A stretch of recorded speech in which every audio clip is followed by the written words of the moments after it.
Sobat Maestro, sesaat lagi Anda akan bersama-sama mengikuti pengajaran firman Allah yang disampaikan oleh hambanya Pastor Dorcas Daud dari Gereja Hope ACC. Selamat mendengarkan. Shalom, Anda akan mendengarkan program Kuasa dalam Firman-Nya yang disampaikan oleh Pastor Dorcas Daud dari Hope ACC dan Dorcas Ministries. Selamat mendengarkan. Kita akan berdoa terlebih dahulu. Bapa Surgawi, kami bersyukur hari ini Engkau beri kesempatan kepada kami untuk menerima setiap kebenaran firman-Mu. Kami mau menerima dengan hati yang tulus, hati yang gembur, sehingga setiap kebenaran firman Allah akan tertabur dengan baik dalam kehidupan kami dan menjadikan hidup kami menjadi pelaku firman-Mu, sehingga dari hari ke hari hidup kami semakin berkenan di hati-Mu. Roh Kudus yang menolong kami untuk bisa mengerti, dan urapannya membuka pikiran kami untuk bisa menangkap, mencerna, dan bahkan membajak tanah hati kami menjadi tanah yang gembur. Terima kasih Bapa Surgawi untuk kesempatan ini, di dalam nama Tuhan Yesus Kristus. Haleluya, amin. Baik, kita akan membaca firman Tuhan dari Kejadian pasal yang kedua, ayat yang ke-20 sampai dengan ayat yang ke-23. Manusia itu memberi nama kepada segala ternak, kepada burung-burung di udara, dan kepada segala binatang hutan. Tetapi baginya sendiri ia tidak menjumpai penolong yang sepadan dengan dia. Lalu Tuhan Allah membuat manusia itu tidur nyenyak. Ketika ia tidur, Tuhan Allah mengambil salah satu rusuk daripadanya, lalu menutup tempat itu dengan daging. Dan dari rusuk yang diambil Tuhan Allah dari manusia itu, dibangunnyalah seorang perempuan, lalu dibawanya kepada manusia. Inilah dia, tulang dari tulangku dan daging dari dagingku, yang akan dinamai perempuan, sebab ia diambil dari laki-laki. Luar biasa perhatian dan rencana Allah untuk umat manusia. Bagaimana rencana Allah dari awal menciptakan manusia berupa dan gambarnya sendiri. Itu sebabnya untuk kehidupan manusia itu pun Allah juga tetap menerapkan tentang gambar daripada kehidupannya dalam kerajaan Allah, di mana dalam kerajaan Allah kita mengenal ada Allah Bapa, ada Roh Kudus seperti ibu kita, dan ada anak, yaitu Allah Anak. Ada Allah Bapa, Allah Roh Kudus, dan Allah Anak. Mereka menjadi satu keluarga kerajaan Allah yang solid. Mereka menjadi satu teamwork yang bekerja sama dengan baik. Mereka tiga tapi satu, artinya mereka terdiri dari tiga pribadi. Satunya adalah satu pikiran, satu pengertian, satu keputusan, satu kehendak, dan satu roh. Nah, mereka adalah keluarga Allah yang menjadi teamwork, bekerja sama dengan sehati, sepikir, satu tujuan, satu hati, satu visi, satu misi. Nah, dia ingin manusia yang sudah diciptakan menurut rupa dan gambarnya di kemudian hari juga memiliki sebuah keluarga. Dan tentu keluarga yang diciptakan oleh Allah adalah gambaran keluarga kerajaan Allah, yang pasti ada bapa, ada ibu, ada anak. Itu sebabnya keluarga kerajaan Allah mempunyai ketentuan-ketentuan yang perlu kita mengerti. Di sini dikatakan bahwa manusia yang diciptakan pertama kali adalah Adam sebagai seorang laki-laki, dan pada waktu itu dia baru seorang diri. bagaimana Allah bisa memberikan seseorang yang lain kepada Adam sehingga mereka menjadi satu teamwork yang baik, yang solid, yang bisa hidup bersama dengan damai, sama pemikirannya, sama kehendaknya, dan juga sama keputusannya. Sehingga Allah mengambil tulang rusuk daripada laki-laki untuk dibangunnyalah seorang perempuan, sehingga sekarang teman daripada Adam itu bukan dari makhluk lain, tapi dari tubuhnya sendiri. Dan untuk itu Allah perlu membangkitkan dulu keinginan daripada Adam untuk punya seorang teman. Karena kalau Adam belum punya keinginan punya seorang teman, nanti Allah memberi seorang teman pun dia tidak akan peduli. Dia akan biarkan saja, dan dia merasa seperti masih hidup seorang diri. Bagaimana Allah membangkitkan keinginan Adam untuk punya seorang teman? Adam disuruh melihat binatang-binatang yang diciptakannya yang sudah berdua-dua. Dan Adam disuruh memberi nama atas binatang yang sudah sepasang-sepasang ini. Dari mulai tugas seperti ini yang dilakukan oleh Adam pada waktu binatang sepasang itu lewat di hadapannya, dan dia mulai menamai, kamu gajah, kamu harimau, kamu monyet, kamu kucing, dan sebagainya. Mereka kelihatan berdua-dua dan asik sekali. Itu yang membangkitkan keinginan Adam. Terbukti dari firman Allah ini yang kita baca tadi, dikisahkan bahwa ketika Adam memberikan nama kepada sepasang binatang-binatang ciptaan Allah itu, dia mulai merasa mereka semuanya punya pasangan. Mengapa aku tidak? Nah, disinilah awal daripada bangkitnya keinginan Adam untuk mempunyai seorang teman, untuk mempunyai seorang pasangan. Dari sini kita bisa mendapat satu kebenaran, bagaimana seseorang dipertemukan oleh Tuhan dengan pasangannya adalah ketika seseorang itu sudah bangkit keinginan untuk menikah atau untuk punya pasangan. Di sini bukan berarti bahwa keinginan untuk menikah itu berupa gejolak, mulai jatuh cinta atau tertarik lawan jenis, seperti ketika dulu kita masa pancaroba. Tapi adalah keinginan dari seorang pria yang masih bujang tentu saja, untuk mulai dia menyadari, aku harus punya pasangan. Dan untuk memiliki pasangan ini tentu melalui sebuah pernikahan. Jadi Allah menunggu bangkitnya keinginan seorang pria untuk menikah.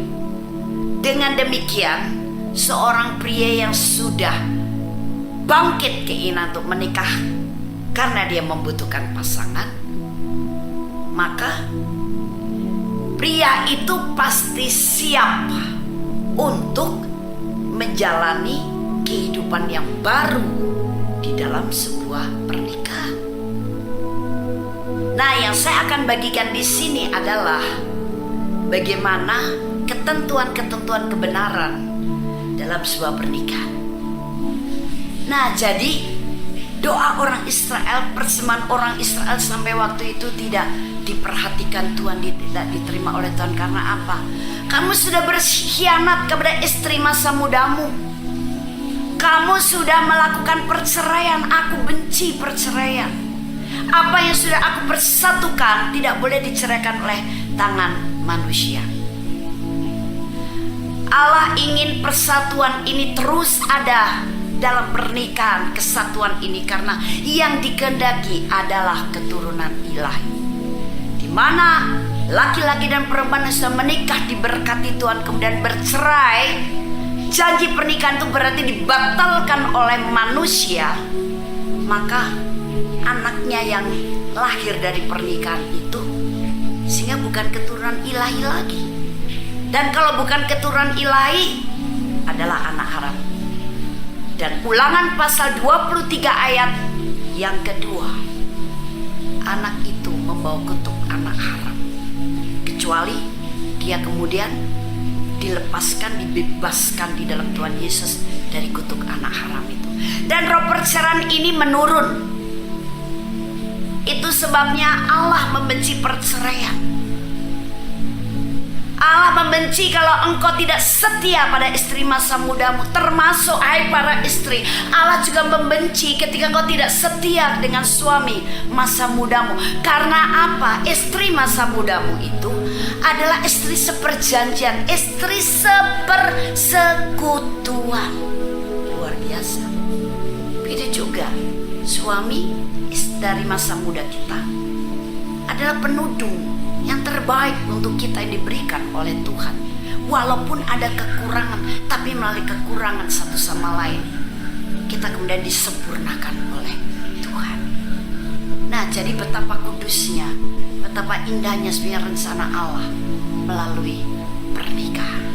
Matius pasal 19 ayat yang ketiga. Maka datanglah orang-orang Farisi kepadanya untuk mencobai dia. Mereka bertanya, apakah diperbolehkan orang menceraikan istrinya dengan alasan apa saja? Jawab Yesus, tidakkah kamu baca bahwa Ia yang menciptakan manusia sejak semula menjadikan mereka laki-laki dan perempuan?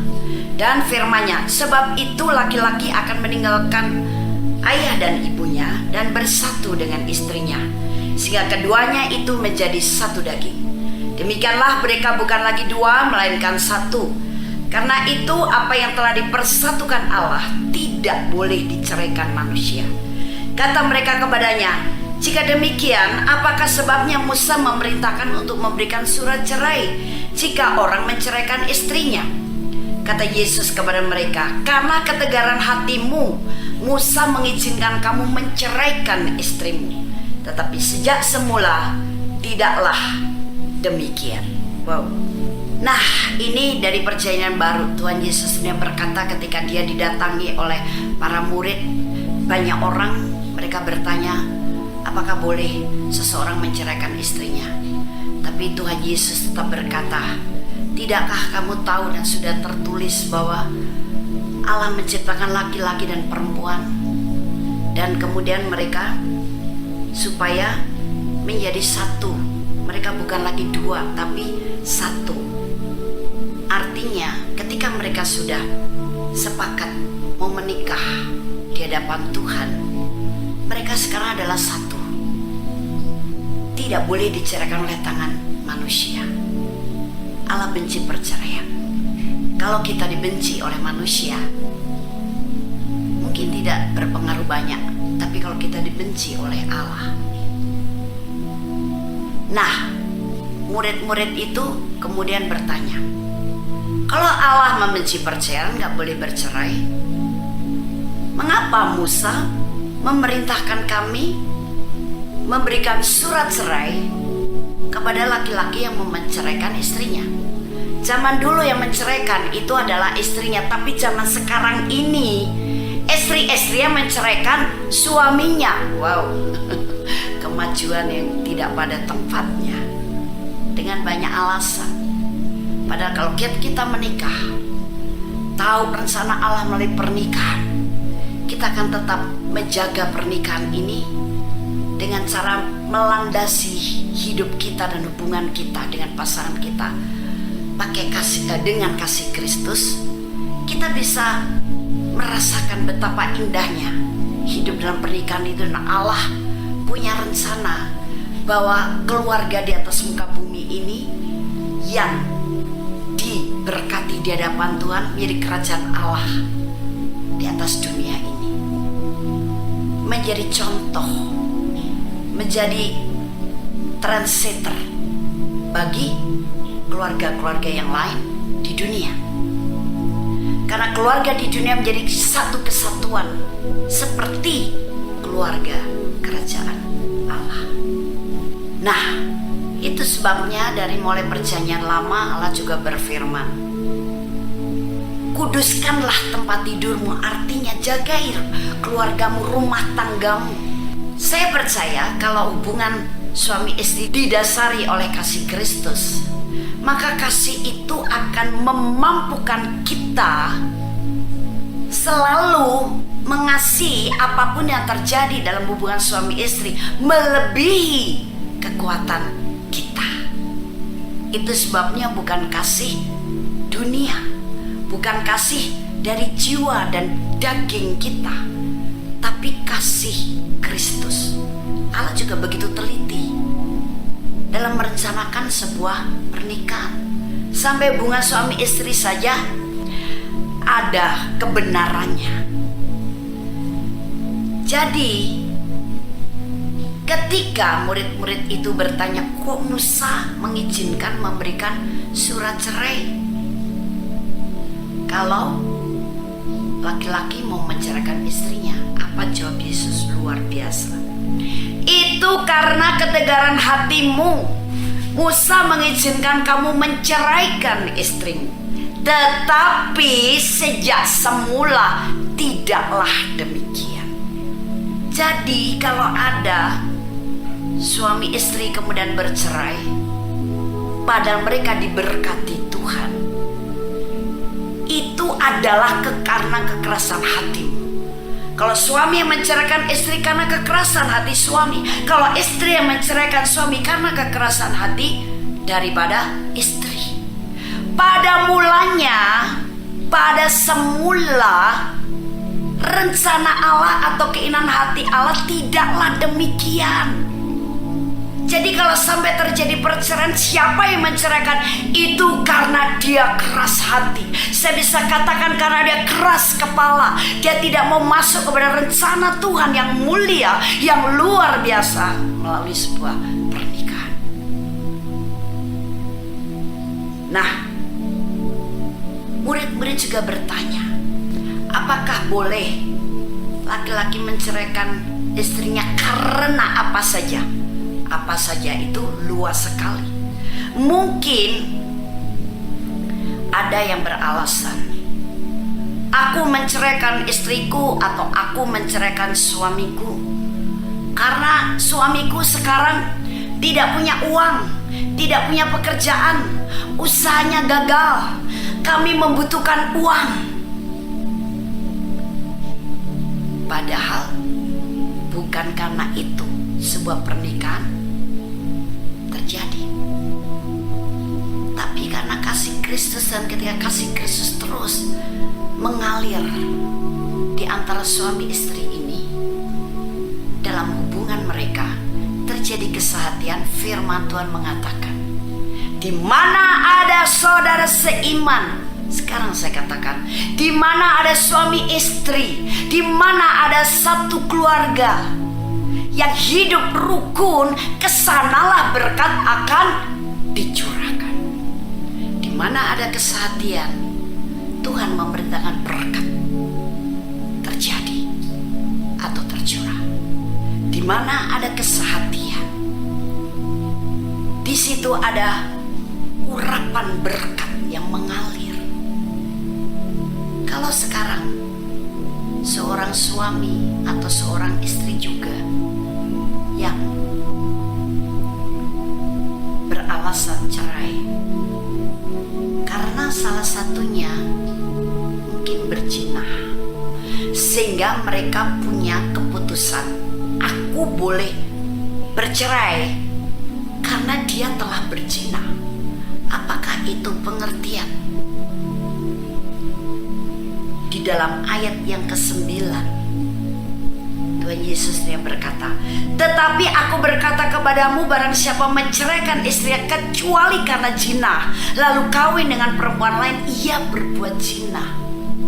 Banyak mereka salah dalam mengambil pengertian ini. Mereka berpikir boleh bercerai kalau berzina. No. Artinya yang di sini dikatakan oleh Tuhan Yesus, boleh bercerai karena zina. Artinya bukan karena pasangan kita, suami atau istri, karena sudah menyeleweng, mereka boleh bercerai. Bukan. Tapi artinya di sini, barang siapa menceraikan istrinya kecuali karena zina, artinya boleh bercerai karena zina. Itu adalah pengertiannya kalau ada laki-laki dan perempuan hidup bersama sebagai suami istri, tapi tidak diberkati di hadapan Tuhan. Mereka kumpul bersama atau mereka menikah bukan diberkati di hadapan Tuhan. Berarti mereka berzina. Bukan berarti karena laki-laki perempuan sudah menikah diberkati Tuhan karena salah satu nyeleweng dengan orang lain kemudian bercerai. No. Ini laki-laki perempuan yang hidup bersama tanpa pemberkatan di hadapan Tuhan. Itu kalau berzina boleh, tapi yang diberkati di hadapan Tuhan tetap tidak boleh bercerai. Terus gimana kalau pasangannya sudah berzina? Sekali lagi saya kembali kepada dasar daripada hubungan suami istri di dalam Tuhan adalah kasih Kristus. Kasih Kristus apa? Mengcover, menutup kesalahan pasangan kita. Sehingga ketika ada yang seperti ini, tetap terima dengan segenap hati, tutup dengan kasih, ampuni dengan segenap hati, sucikan, kuduskan dengan imanmu kepada darah Yesus, dan berjalan kembali bersama-sama dalam kebenaran dan terang Tuhan. Kalau terjadi perceraian, apalagi sampai seorang laki-laki atau seorang wanita yang sudah menikah kemudian bercerai dan salah satu menikah lagi, Tuhan Yesus berkata sangat keras sekali, kalau kamu menikah lagi padahal kamu bercerai, kamu hidup dalam perzinahan dengan istri barumu atau suami barumu, walaupun kamu diberkati di hadapanku. Itu sebabnya sebetulnya kita sebagai orang-orang yang tahu kebenaran, kita tidak memberkati orang-orang yang sudah bercerai dengan alasan apapun untuk menikah dengan orang lain. Hanya satu yang diinginkan oleh Tuhan. Kamu harus kembali lagi kepada suami masa mudamu atau suami istri masa mudamu.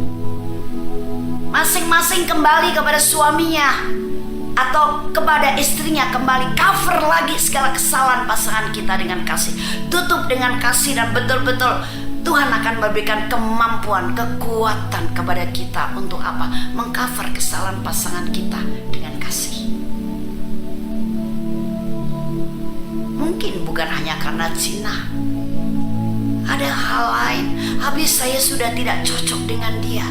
Justru dari ketidakcocokan itulah Tuhan tahu bahwa melalui ketidakcocokan suami istri yang telah dipersatukannya ini, kita dimurnikan, kita disempurnakan. Karena mungkin terlalu banyak hal yang perlu disempurnakan dalam hidup kita, kekurangan kita, sehingga Allah perlu mengembalikan pasangan hidup kita yang begitu kuat untuk memurnikan kita. ada banyak hal-hal yang perlu dibereskan dalam hidup kita, dan Allah pakai pasangan kita. Makanya apapun yang sedang terjadi dalam keluarga, kita harus tetap mengucap syukur dan katakan pada Tuhan, Tuhan kasih-Mu tetap melimpah atas kami semuanya. Kami mau saling menutup dengan kasih. Kami mau saling memberkati. Kami mau saling mensupport kembali. Kami mau saling bergandengan tangan kembali. Terus kalau sudah terjadi perceraian dan salah satunya tidak mau rujuk, bagaimana dengan salah satu pihak yang mengerti kebenaran dan mau kembali hidup bersama dengan pasangannya semula,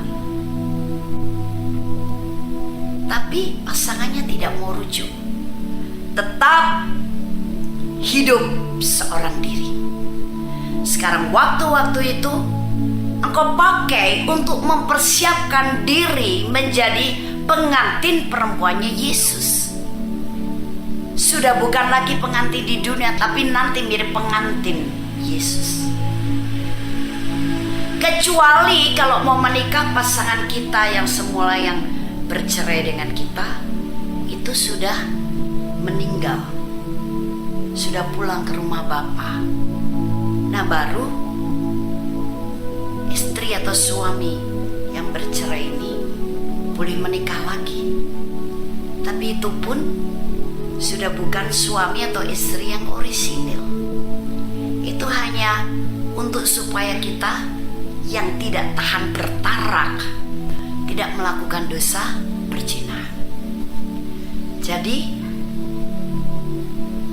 karena ini bukan lagi pasangan orisinil.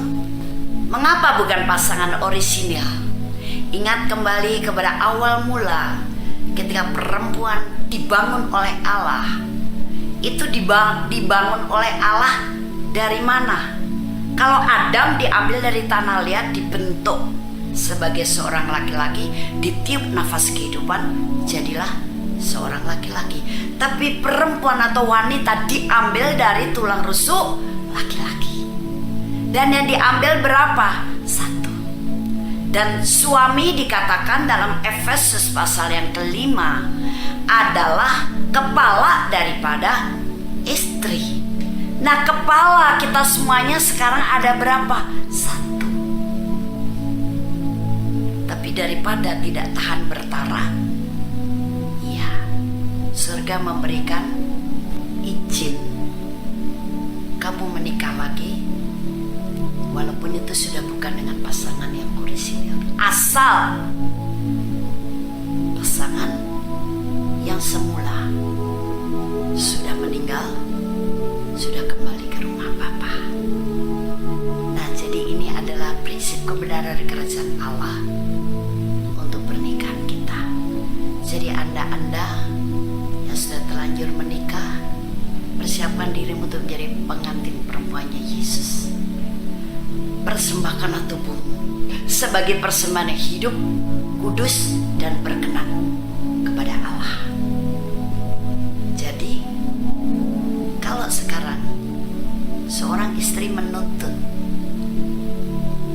cerai dengan suaminya atau dia menceraikan suaminya, asal suami ini tidak mau menyetujui, dia tidak mau tanda tangan, dia tidak menghadiri sidang perceraian dunia, di hadapan Allah dia masih tetap menerapkan firman. Karena dia tetap mau taat kepada kebenaran. Saya tidak mau cerai. Yang ngotot mau cerai itu adalah istriku, karena dia keras kepala. Saya pada awalnya sampai dengan kapanpun, saya tidak mau tanda tangan, saya tidak mau menghadiri persidangan di dunia dalam perceraian ini. Itu yang memutuskan orang dunia, tapi yang mempersatukan kami adalah Tuhan. Saya pada prinsipnya tidak bercerai, menolak perceraian. Saya tidak setuju dengan perceraian. begitu juga sebaliknya. Kalau istri juga diceraikan oleh suaminya, dia tetap berprinsip seperti tadi yang saya sampaikan. Berarti di mata Tuhan dia tidak melakukan perceraian. Lukas pasal yang ke-16 ayat yang ke-18. Setiap orang yang menceraikan istrinya lalu kawin dengan perempuan lain, ia berbuat zinah.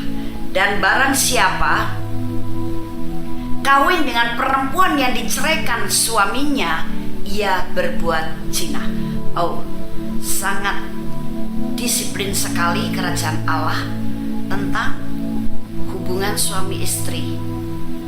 Sampai dikatakan di sini, seorang suami yang menceraikan istrinya dan kemudian menikah dengan perempuan lain, dia berbuat zina.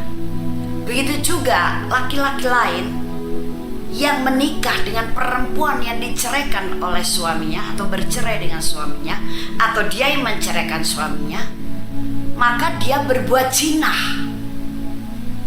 Zina di mata Tuhan. Kita berpikir bahwa berzina itu adalah ketika kita melakukan hal yang tidak senonoh, bukan dengan pasangan kita, bukan dengan milik kita.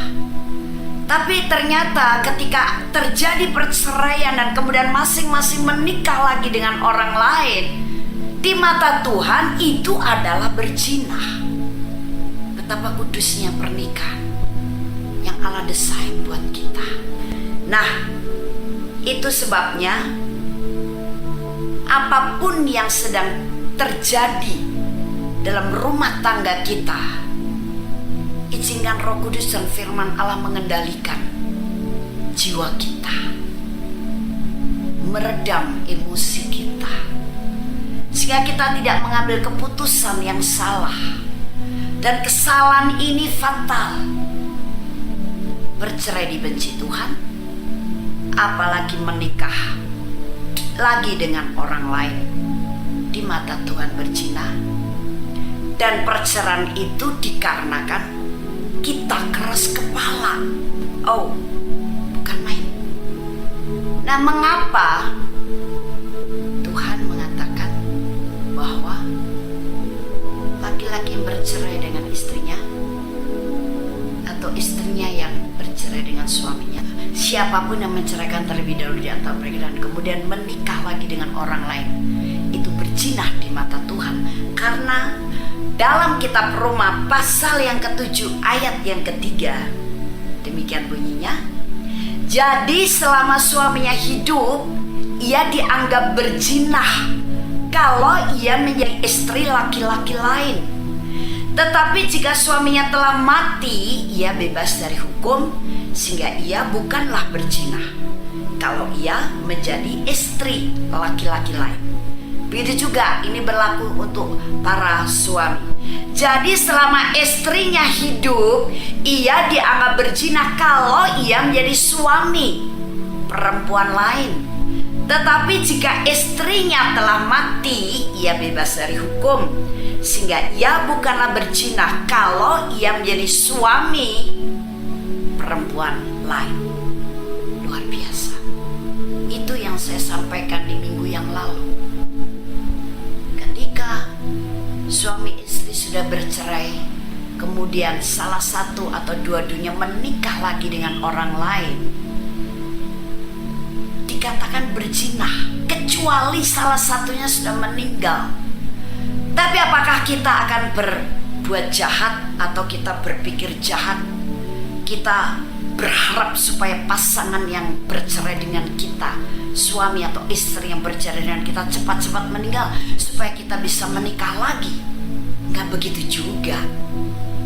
Artinya, karena Allah yang membangun pernikahan ini sendiri, membangun keluarga ini sendiri, sebetulnya Allah itu akan membackup.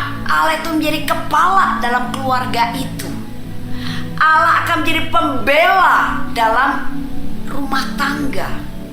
Asal kita hadirkan dia jadi gembala yang agung bagi keluarga kita. Asal kita masing-masing selalu Ketika ada masalah, ada problem, mari kembali kepada firman. Mari dengan lembut hati kita persilakan Roh Kudus menggarap kita, mengerjakan kita. Mari kita dengan lembut hati mengizinkan kasih Kristus yang ada dalam hati kita masing-masing, orang yang sudah lahir baru, menguasai pikiran kita, menguasai gejolak jiwa kita yang sedang kena emosi, sedang marah, sedang jengkel, sedang merasa diperlakukan tidak adil, sedang merasa tidak tahan, sedang merasa tidak kuat dan sebagainya. Allah menjadi pembela dari rumah tangga kita ketika kita tetap mau hidup di dalam kasih Kristus. Ketika kita tetap berpegang kepada firman Tuhan, ketika kita tetap mengizinkan Roh Kudus memimpin keluarga kita, dan Yesus menjadi kepala atas rumah tangga kita. Bahkan ketika terjadi satu masalah sampai keluarga itu atau suami istri seperti telur di ujung tanduk, sebenarnya ketika kita tetap bersandar, berpaut, berharap, kita tetap melekat kepada Tuhan, back to the Bible, kembali kepada firman, kembali kepada tuntunan Roh Kudus, kita akan merasakan dan melihat telur itu tidak akan dibiarkan oleh Tuhan jatuh dan pecah, tapi telur itu akan digenggam dengan kuat. Telur itu akan dipeluk dengan kuat supaya sekalipun kamu sudah ada di ujung tanduk, kasihku mempersatukan kamu kembali. Kasihku sekarang mengcover kalian lagi, kasihku membela kalian. Karena yang aku lihat dalam keluargamu adalah seperti keluargaku. Kami adalah 3 pribadi, tapi kami adalah satu. Artinya walaupun kamu terdiri dari beberapa pribadi, ada bapak atau suami, ada ibu atau istri, ada anak, belum kalau anaknya 10 orang. Tapi hendaknya tetap satu, karena apa yang mempersatukan itu berarti daripadaku, tapi mencerai-beraikan berarti bukan daripadaku. Wow, luar biasa sekali. Bangun sebuah rumah tangga, sebuah keluarga, mulai pernikahan yang diawali dengan kebenaran-kebenaran yang akan menjamin hidup kita. Nah, Efesus pasal yang kelima ayat 22 sampai dengan ayat yang ke-33 itu semuanya adalah tentang hubungan suami istri, dan saya tegaskan kembali di sini bahwa hubungan suami istri itu berlandaskan atau berdasarkan kasih Kristus.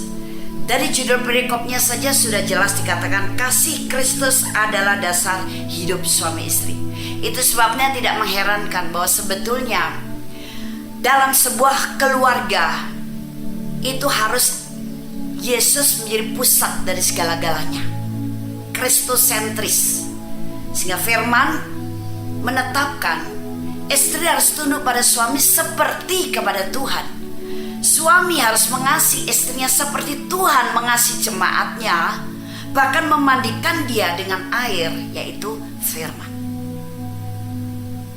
Keluarga ini harus menjadi keluarga yang Kristus sentris. Segala sesuatu berpusat dari Tuhan dan untuk Tuhan. Karena melalui rumah tangga ini Yesus punya rencana yang banyak di antara kita kurang memahami.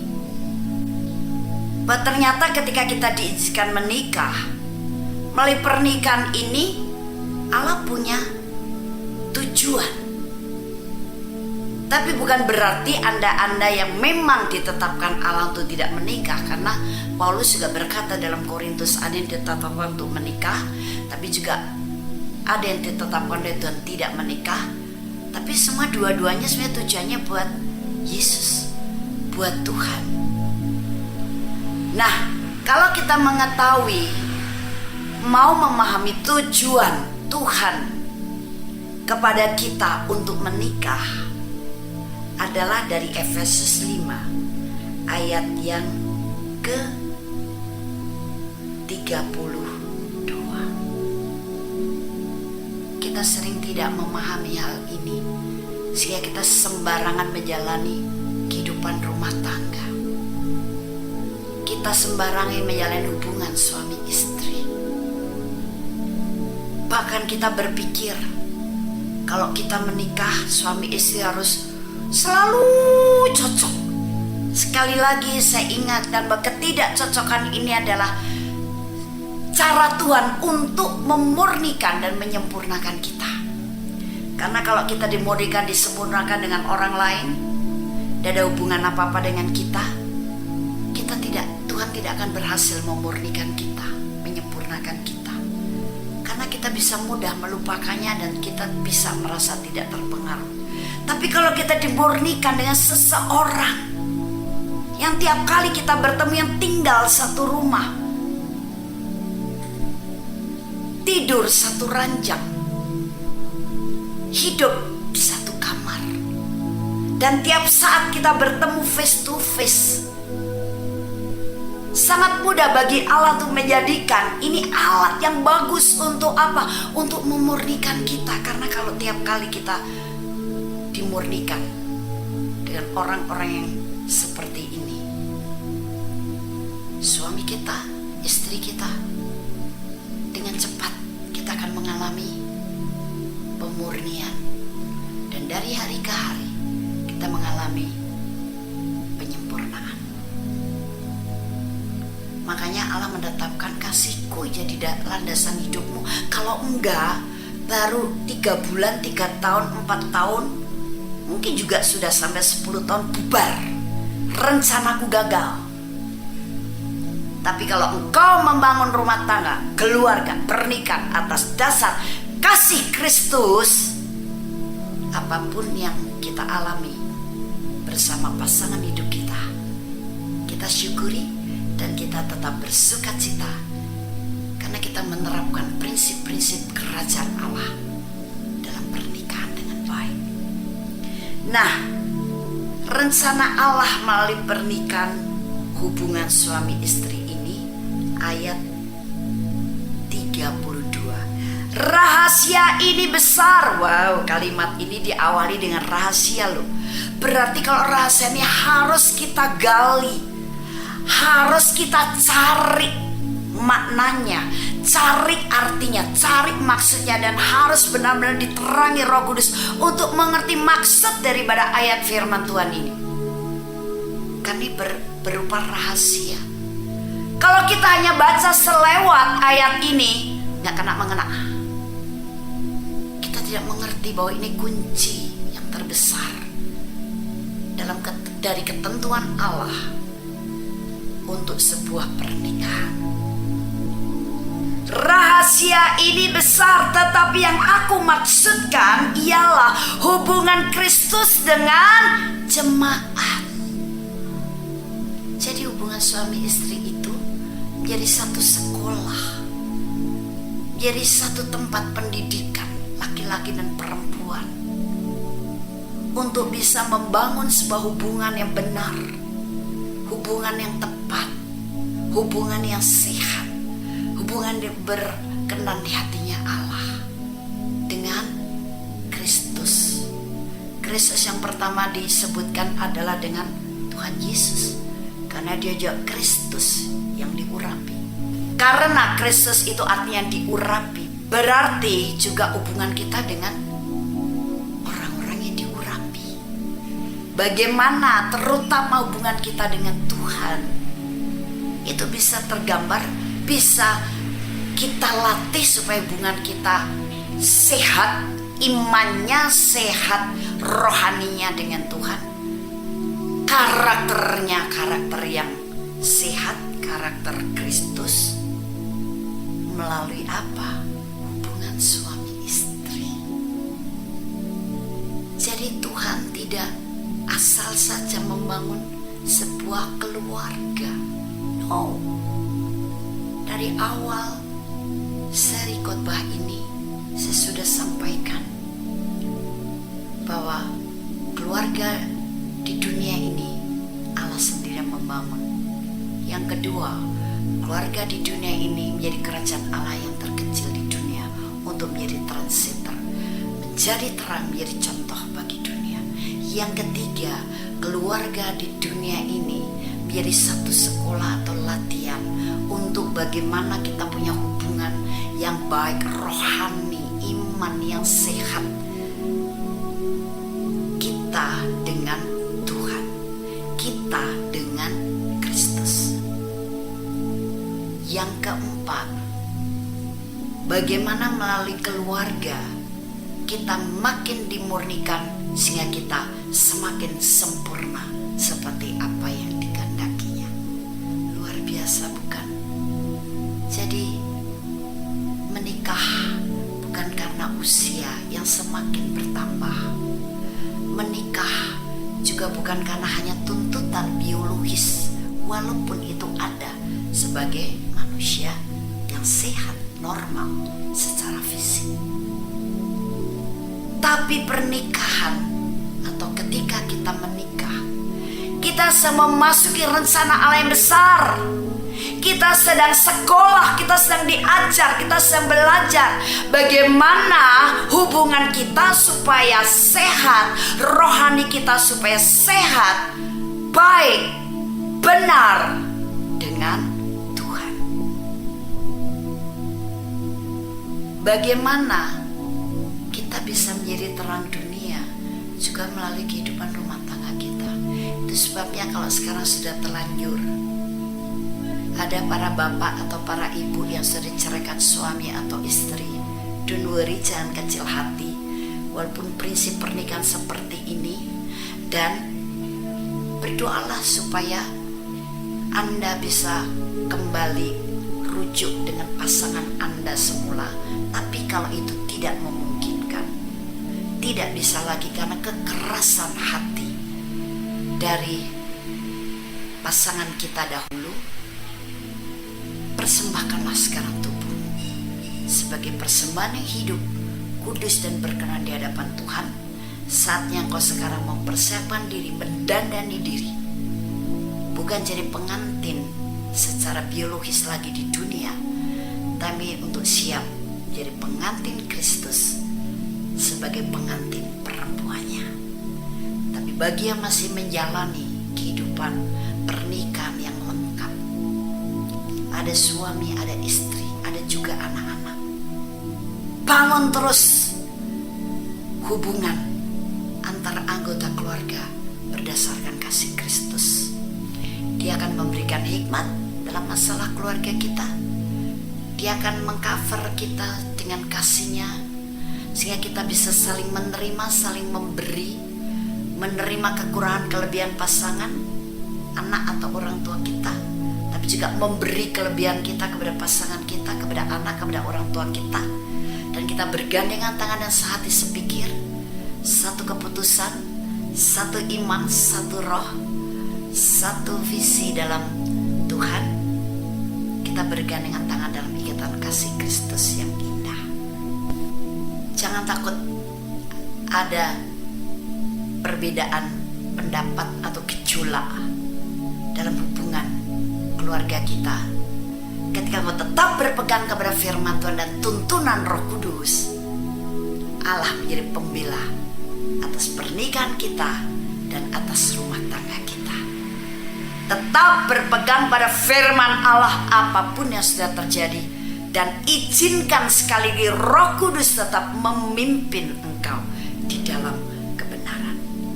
Puji Tuhan, dan Yesus memberkati. Haleluya. Amin. Haleluya. Kami percaya Anda pasti diberkati oleh firman Tuhan yang disampaikan oleh Pastor Dorcas Daud STH dari Hope ACC dan Dorcas Ministries. Dan bila Anda memiliki pertanyaan seputar kegiatan pelayanan kami, Anda dapat menghubungi kami di 08 222 703 0006. Sekali lagi di 08 222 703 0006. Sampai jumpa kembali. Tuhan Yesus memberkati.